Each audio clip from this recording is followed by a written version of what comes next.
Time for race 2, the final race in round 2 of the Fujitsu V8 Supercar Series. 28 laps ahead, and Andrew Thompson will start again from pole. Of course, the grid for this one is the finishing order from race 1. Scott McLaughlin is actually now the championship leader with the points that he earned from the first race.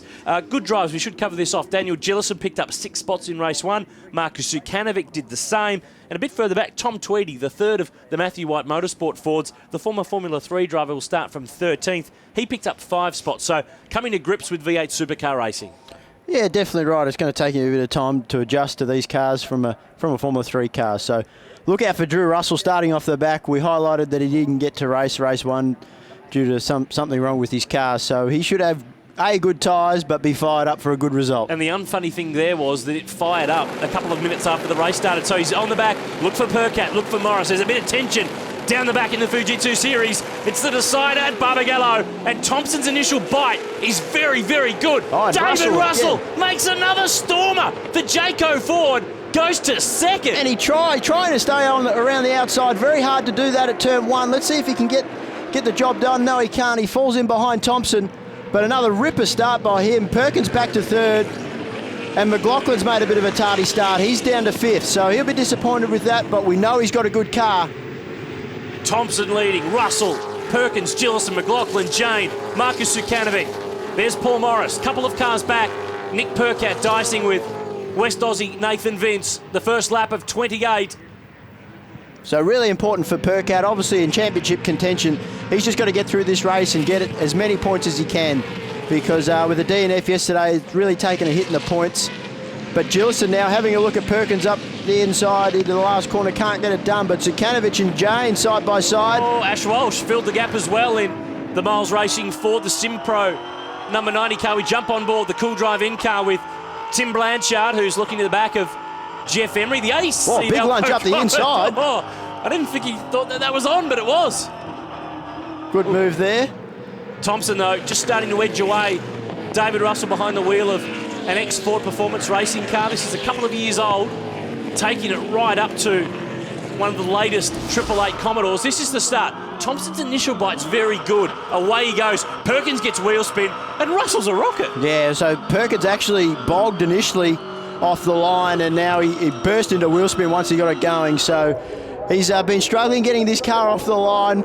It's something he wants to work on. He's got a test day before the next round, so I'm sure he'll be doing that. If they gave championship points for starts, we'd give Russell the championship now. We got Morris. the dude in pit lane, so he must have had a drama on the first lap. Yeah, we're just hearing from pit lane that there was a puncture in the first lap hurry-flurry, so he will rejoin a lap down. Okay, so possibly might have had contact with another car. Very easy to do in the first couple of laps, obviously, with everybody bunched up, but and conveniently, he comes out around Percat, so let's see what happens there. You were thinking exactly what I was thinking. Nick Percat is only a matter of about 4 cars back on the road. Here's Tom Tweedy, the Black Ford, son of former racer Rob Tweedy. Great to see Tom a part of the Fujitsu Series this year, continuing the learning process. David Wall is just in front of the Land Surveys Falcon.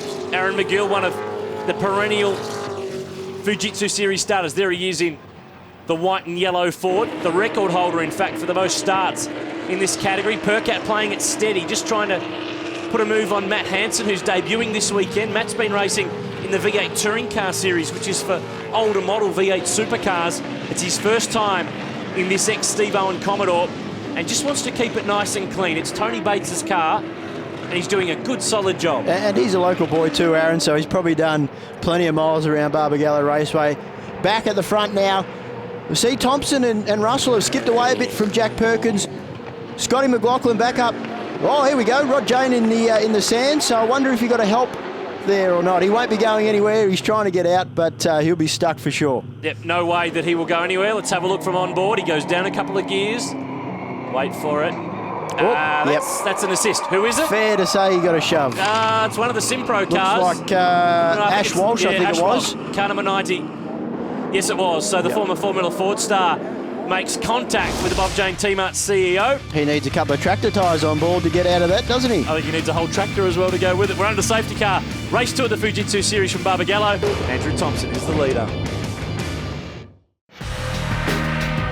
Back at Barbagallo, and Ash Walsh, the Simpro Ford, takes a drive-through penalty for contact with Rodney Jane. Good job from that team They've raised a lot of money for the Princess Margaret Hospital Foundation this weekend, but this was Nathan Vince and Matt Hansen who got together. We did get a restart since we left you, and then down at turn 6, Matt Hansen ended up straight away in the sand, so that brought the safety car out for a second time in this second race of the second round. I think I got all the seconds in there. For the team of car 67, that it's a lap down, and we expect it to show courtesy at the restart. Now that's race director Laurie Schmidt just reminding Paul Morris Motorsport that they expect Morris to get out of the way of the faster cars. He's a lap down. Now, Thompson's been a little bit weak on restarts this weekend. Here's a sniff for David Russell to have a crack at the Monster Commodore. And Russell won't need much of a sniff because he had a bad first round. He's right on the tail of Thompson. So is Jack. He's in there as well. So on board now with the Super Cheap Falcon. Up through the S's. Fantastic part of the track. Great undulation of the road here. Gives this track so much character. And here's Percat. He's way back in the order. And he'll be looking in the mirror because Morris wants payback. He's been talking to the media a lot between races. He's basically said Percat's not going to finish this race. Which is silly, you know. Morris is a lap down, out of the race, and as we touched on before, not in the championship battle. Danny Green watching on in the pit lane. Good to see him out here having a look at the racing this weekend. He did have a drive of this Morris car on Friday. He got to turn 6, but he spun it, ended up in the sand, didn't quite get a full lap in. But it's great to have the boxing star a part of this weekend's event at Barbagallo. Percat is 14th in the race and just trying to really claw back whatever points he can. That's right. That's all he needs to do is just get as many points as he can out of this race and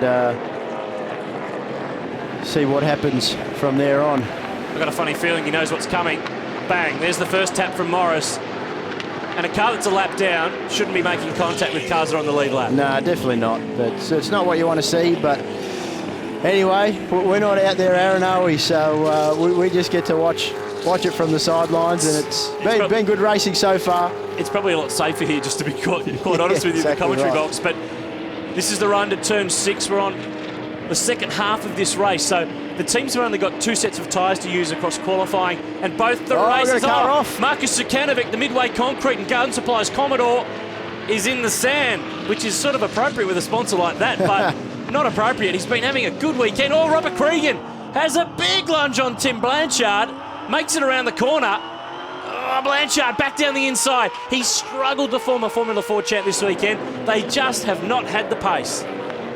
Yeah, it's been a bit unusual to see Tim that far back down the order, but you know, Barbagallo is a very difficult track to get the setup right on, and you just have to be a little bit outside your setup window, and you can be in for a long weekend, which the Jayco boys have had this weekend. If you didn't see race 1, he picked up a pit lane penalty for contact with Taz Douglas. That dropped him back to finish in position 14.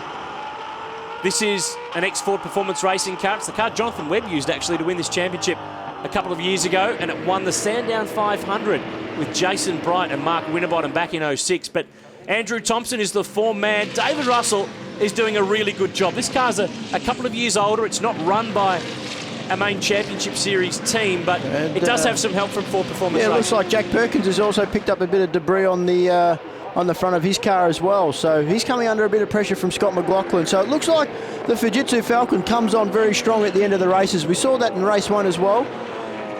So I'm sure the guys at Stone Brothers have got that car set up to do that. And Scott's been working with Dave Stewart this year as his engineer, the team manager at Stone Brothers, who engineered Alex Davison for the last couple of years and has worked in motorbike racing. He worked at DJR for quite some time. Scotty's really enjoying working with Dave, and they're getting some really good results. Well, I was going to say, clearly it's working because his start to the year has been fantastic. He's right up there in the championship, so it's working well for him. Now, normally Garth Tander's a race driver in the Toll Holden Racing Team Commodores, but this weekend he's had to be more of a security guard for Nick Perkins. There's been a few times Nick's been heading down pit lane and Garth's been right on his shoulder, so good to see that Walkinshaw Racing are getting around their young gun and really giving him all the support that he needs. But I guess there's got to come a day too, but he's got to fight his own battles as well. Yeah, absolutely, and Garth's obviously helped Nick out a lot in terms of learning how to drive these cars and how to get the most out of them. So it's good to see the support of those main series guys. And we got to the bottom of what happened in race 1. It ground the plug off the gearbox and lost all the oil. So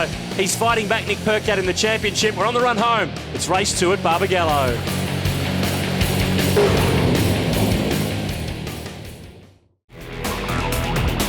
on the run home in round 2 of the Fujitsu V8 Supercar Series. And that's where the fight is. Jack Perkins is hanging on to 3rd place. Scott McLaughlin's chasing.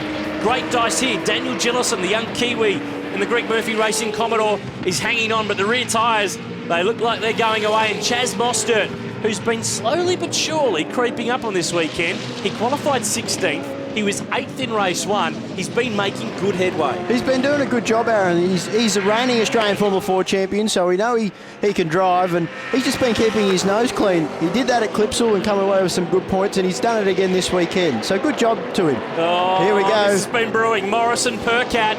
Morris says he's going to pay back.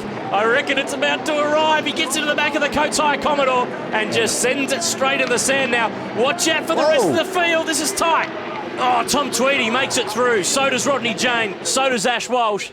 Garth Tander not impressed. I'm guessing Nick Percat's even less impressed, and that really affects his championship. We knew it was coming, and let's just hope that that's the end of the matter, because really, we want a championship where we can... Sarah, just playing a black flag to car 67. Okay, that's a black flag. Morris will be black flag to the pits, but this is where it's at. McLaughlin down the inside on Perkins. This is what we want to see in the Fujitsu Series. Young guys going at it, racing hard and racing fair. There's no bullying here. Yeah, you see these guys, the young guys, like you said, and we've had nice, clean racing there. If you want to take it, come in and park it. Now that's the crew talking to Morris, asking if he wants to take the black flag.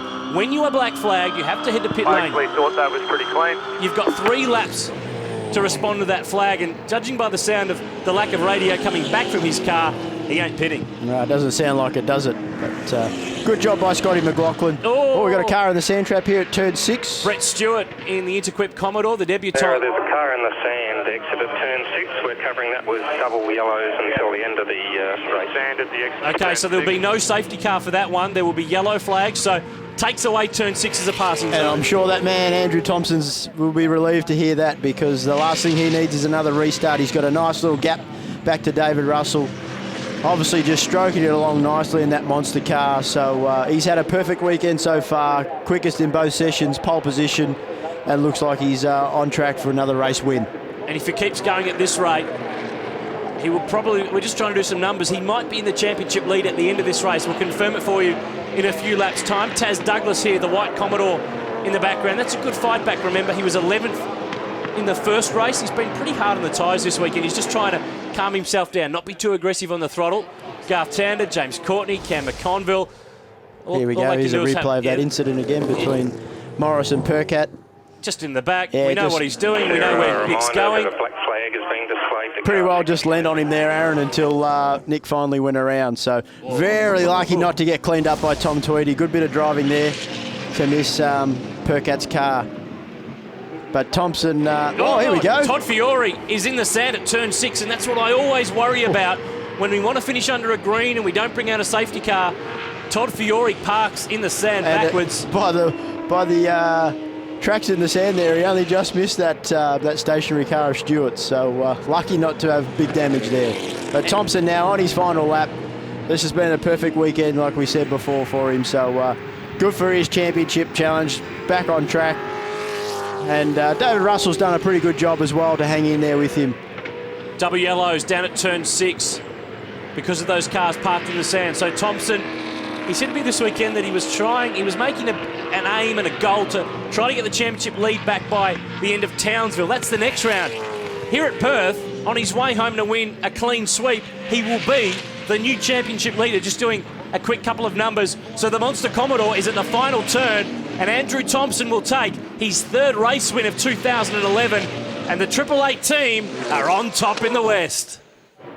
Russell, great drive, puts himself back into the mix in 2nd. Scott McLaughlin, that pass on Perkins has put him on the podium because both he, Russell and Perkins were tied on points. Yeah, and so Jack's missed out on the podium for finishing the lowest position in the last race. So I've actually had that affect me, so I know what that feeling is like. So plenty of battle scars on that green machine too. Plenty of unimpressed faces down at Walkinshaw Racing. Let's have a look again. This is Todd Fiore. He's just done it all on his own, Aaron. And look at that. That's precision reverse parking. Very, very lucky not to make contact with the back of that Commodore. And this is the talking point at Barbagallo today. Morris into the back of Percat, who's had a lot of help from Garth Tander over the last couple of years. This was tight. They all... Tom Tweedy. I don't know how he got through there, Noons. Yeah, he did a very good job, but Garth's been a guy who has been helping Nick and developing him as a V8 supercar driver, and he's part of the same Walkinshaw Racing Group, and he's not too impressed. Well, Garth, we saw some interesting racing out there. Yeah, unfortunately, young Nick was on the end of some silly stuff, so we've all had our run-ins with Paul Morris over the years, and he doesn't seem to have learned anything. So it's a shame that someone like that, who's never really had a career and is fading out to the shadows, is trying to wreck young guys' careers and trying to do the right thing in the Fujitsu series. So Nick's been pretty good about it. He knows that he just put it behind him, and he did all the right stuff, didn't do anything wrong, and the other guy just proved what a fool he is. So the podium rounded out by Russell and McLaughlin, 2nd and 3rd in race 2. Tim Blanchard 9th. Aaron Russell, good job, gets from 16th up into 10th. Just outside David Wall and Jeff Emery. Ash Walsh in 15th. But our winner, Andrew Thompson. What a way to wrap it up this weekend. Yeah, no, it was a fantastic way to end our weekend. We obviously started with pole and won the first race, and to win the second race and sort of gets us fixed up for Adelaide. We probably should have run race 2 at Adelaide, but unfortunately we didn't. So here we made up for it, and all the boys at 888 Monster, we worked really hard all weekend to get the car right, and in the end we've come away with 2 wins and a pole. Sounds like one of your rivals has copped it this time. Yeah, it's unfortunately motorsport's a funny game, and it's got some pretty big highs and some pretty big lows. So unfortunately, that's the way it is. So Thompson takes his first round win since 2006. Russell and McLaughlin on the podium for the weekend, and Rodney Jane, a good solid weekend. He gets into the top 10. To the championship, Scott McLaughlin now 2nd, 15 points down on our new series leader. Perkins and Russell have made some ground, and Daniel Gillison rounds out the top 5. So it's Thompson on top of the podium in the West. The Monster Commodore takes its first round of the season, and the next time we go racing in the Fujitsu series, we go north to Townsville. It's round 3 in support of the Supervision Townsville 400. A great track. We really love getting up there for the last 2 years. Looking forward to the 3rd year of that event. Next time the V8 Supercars are on track, next weekend, Winton Motor Raceway in Victoria, races 10 and 11 in the V8 Supercars Championship. Well, thanks to James Moffat and the whole crew. I'm Aaron Noonan. We'll see you next time with the Fujitsu series.